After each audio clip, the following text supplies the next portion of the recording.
always something there to remind me. Keep cool till after school. It's the catchphrase that really caught on in the 80s. The man behind it was former after-school presenter Olly Olhson. We just wondered, whatever happened to Olly Olhson? So we invited him onto the show as part of our new series, asking where are they now? Will he still look the same? Will you still be able to recognise him as old Olly? Good morning, Olly. Good morning, Paul. People will be saying yes, because you do still look the same. What a wonderful introduction. Really? I just ad-libbed it. You do still look the same. People must still come up to you on the street, do they? Those who are about 30 plus. Yeah. Or 26 plus. Because we've got to remember, the show finished after, about 7 years in 1986? Yes. Were those the glory days of television, do you think? Look, I'm not sure, because I think I was the first brown face on television as a presenter, and, we introduced sign language, which was that keep cool till after school thing. So we, it was a heck of a time, because I was writing my own scripts as well and doing my own research, so... And but that was what television was like in those days, though, wasn't it? I was meant to be a link person, not an actual entertainment show, but because of the popularity of it, they expanded. Ian Cumming was the producer at the time, and they expanded it until it became a program in itself. When we sort of look back, people will remember that was the heyday for telethons. Yes. Television held that magic for people in those days. Mm-hmm. What was it like to be so high profile in people's lives at that time? It was scary, because I came from theology. I'd been studying to be a minister, and I decided to give that away because it wasn't my thing. But I got sold by Ian Cumming, who did the salesman thing on me. Yeah. If I'm in your area... It'll be easy, it'll be great. No, he said, if I'm in your area, he's in Wellington. Yeah. If I'm in your area and I'm in Christchurch, Timaru, can I just pop in and see you? And I thought, gee, that's an insurance line, because I used to sell insurance. Next day, boom, the doorbell goes, and there's Ian Cumming. And, it's such a change in career for you, although you had been a school teacher. Yes. So you'd been used to dealing with children, working closely with children, but quite a career change. Well, I went from bushman to English was my second language, and so it was quite difficult being a teacher and not quite understanding the language. So I took up reading, that is, teaching children how to read, and so taught myself as well, so it was a bit tricky. Amazing. And you just seemed to be so natural on television. And this was, of course, a time when there was a way you spoke, and there was a way you confronted the camera, and yet you just seemed to stroll into the studio and talk to people. Well, I pretended it was my youngest girl, or my two youngest girls, Jodie and Curry, and I imagined I was talking to them, one-on-one. Yeah. So that's the way I did it. Look straight down the camera and talk to one person. So I never said all of you kids out there sort of thing. Were you, to a degree, were you making that up as you went along? Yes. There were no people saying, now, this is what we want you to do? No, that's why I say I wrote my own scripts. Yeah. And I wrote it on half a page, half a column, because the camera shots were put on the other side. And that was the director's job, I guess. I can still, to my great shame, I can't remember the signing for Keep Cool Till After School. Can you do it for us? Oh, yes, that's the Keep Cool Till After School. And all the signing kids, we got hundreds of letters, and we realised there were 500,000 people who had a hard of hearing problem. So suddenly we had a new audience. Yeah. And then suddenly teletext came as a result of that, I think, because they realised there's a larger audience. Even though they can't hear, they would like to see something.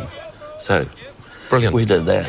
In terms of your profile on the street, you must have been badgered all the time by children shouting out, "Oh, that's that man from TV." Well, one occasion a woman came towards me with her 3 children, and they were saying, Mum, there's Olly Olhson, there's Olly Olhson. And as she passed me, she kind of looked up and she sort of went like this with her child and said, "Don't be stupid, he's not that old." How about now? Are you still recognised much on the street now? No, I'm more recognised for the prison work that I've been doing. And that's what we want to talk to you about as well. Okay. Where are you now? What has happened post the end of after school in 1986? What have you done? Well, because I've been involved with violence since 1963, that's when I was training in Teachers College, I'd been going to Mount Eden just to entertain guys, and ended up giving the guitars to them because they knew how to play them better than we did. I sort of realised there's an intelligence in there, and so over the years I've been working with gangs, kids off the street, that sort of thing, just on a part-time sort of voluntary basis. And around the year 2000, or 1995, I was asked to put a proposal in to Papua Prison. So I did, and 5 years later, they got back to me and said, we'd like you to do a program. So I've been involved with That's your own the business, guys. your own business which you run there? Yes. I had the safety of being with Te Wānanga o Aotearoa as a salary, but I've now pulled out of that and said, no, I want to put full time into this, into violence prevention training. It's interesting because that follows through. You mentioned before, right in the beginning of your career, you were teaching English at the same time as learning English. So really that's been a thread through your career. Well, see, over 70% of the guys in prison, like we've got I think it's up to about 60% now who are Māori, and yet we're only 14% of the population. So that's huge. And so when I went in there, and my experience has been, because they're illiterate, about 70 to 80% illiterate, they don't understand things. Like one of the guys was saying to me, oh, Macho, I've got my first parole hearing. He'd been inside for 27 years total. And I said, do you want me to come with you? He said, no, no. And when I came back, I said, how'd you get on? He said, oh, I failed. And I said, what'd you do? You know, because he said, oh, he told me about it anyway, and he said, and then it came to the part where the judge said to him, do you have any remorse? And I said, what'd you say? And he said, I said, no. And I said, what? That's how you failed, bro.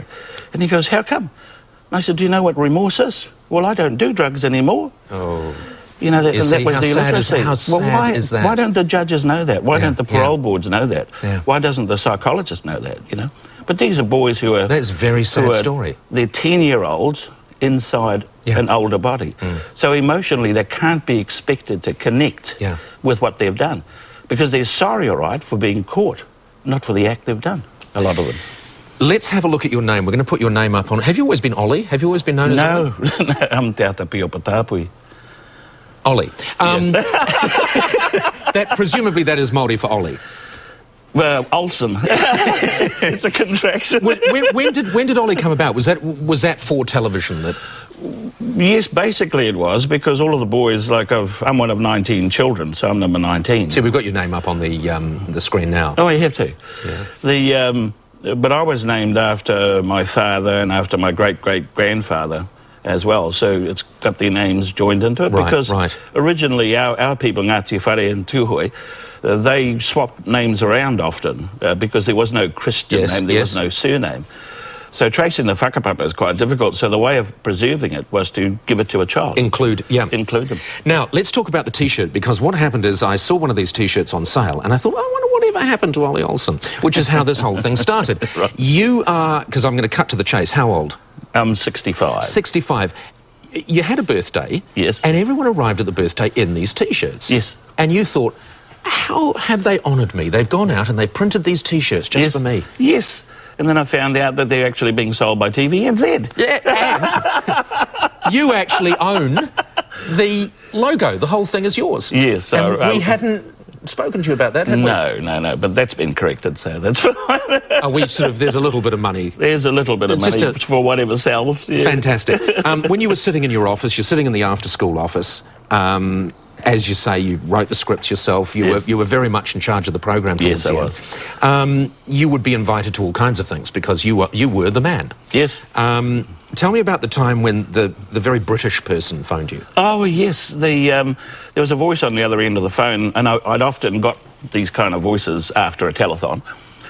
And this person said, may I speak to Mr. Olly Olhson, please? And I said, yes, this is he. And I thought, who the heck is this clown? And he said, I'm the captain, I'm the admiral of the British royal vessel, the Britannia, and I'm just letting you know that you're going to receive a personal invitation for 10 people has been put out by the Queen. She wants you to be one of them. And I said, oh, yes, and I said, be off. Beggar off, I said. Yes. Beggar, was it? Well, no. Well, something after that fashion. And I put the phone down. It rang again. It was the same bloke. And I says, look, mate, I don't know who the hell you are, but get off the phone. Will you just leave me alone? Boom. Third time, Mary McKeith, she was our TPA. She answered the phone and she said, oh, God, Ollie, it's real. And I went, oh, my goodness. Anyway, was it nice on the Britannia? Oh, it's quite dry, mate. Oh, really? Couple of... Well, it was mashed potatoes and peas and ship food. Roast. Oh, I hate Well, that's what she loves. She loves traditional foods, you know, with the wee jam, whatever it was. And a couple of girls had thrown some eggs at her, apparently. So they put the lunch forward, so I was late to the lunch, the only one that was late to the lunch. So I got pipped on board, but she knew my whole background, eh? Oh, that's fantastic. She said, your mother must be some extraordinary woman to have so many Well, she must have children." known probably it was obvious you were going to be late to the lunch if she knew your whole background. 24 children. You were the youngest of 24 children. Of course you were going to be late to the lunch. Breech birth. What do you think of this? What do you think of the studio now? I mean, it'd be a bit different. See, we have no camera. Well, I was in Studio 3 in Christchurch, and that was just 1/3 the size of this. Yeah. Yeah. Look at that. No Everything These was are all so remote, these cameras here. Yes, I know. There's no guys pushing them around. There's no cable silly old dragger, Malcolm there's no over floor there. manager. There's silly old Malcolm. He does everything, basically. But, yeah, it's all remote. Hey, Ollie, absolute pleasure meeting you. Good. And I'm glad we Pleasure. sorted out the income from the T-shirts. Can too. I say hello to Te Panaoringa Kia ora? I'm the co-matua. Fantastic. Just lovely. Brilliant. Brilliant. Just Thanks, Paul. lovely. Very Thanks. lovely. Very special for people like myself as well, and Corin, who sat in the studio through the interview. And I because- remember it. The jingle from the song, I remember Well, too. we were, I was just a You young were Ollie's kid. girl. I was there every afternoon. Oh, how nice. Lovely to have you in, Ollie. Thank you very much. If there is anyone that you have thought about and wondered, where are they now? Just let us know and we will try and track them down for you. Alternatively, if there's someone you know who used to be famous and has now stepped out of the limelight, feel free to tell us. Just send us an email to breakfast@tvnz.co.nz. Well, up next, our reporters join us from around the country, and Maddie McLean has details of the latest